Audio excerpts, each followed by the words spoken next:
என்ன தங்கம், நீ நினைச்சது நடக்கலையேன்னு இப்படி முகம் சோர்ந்து போய் உட்கார்ந்துருக்க? ஏன் இப்படி ஆச்சு? என்ன குறை என்கிட்டன்னு நீ மனசுக்குள்ள கேள்வி கேட்டுக்கிட்டு இருக்கிறது எனக்கு கேட்டுச்சு.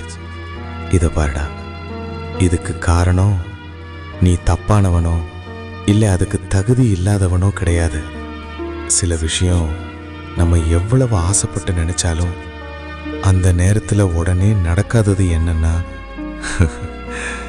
அதுக்கு இன்னும் உனக்கான நேரம் வரலன்னு தான். அதுக்காக இப்போ இருக்கிற இந்த கவலை, இந்த ஏமாற்றம் இதே மாதிரி தான் எப்போதும் இருக்கும்னு நினைக்காத தங்கமே. இதுவும் மாறும், நிச்சயமா மாறும். ஏன்னா நான் உன்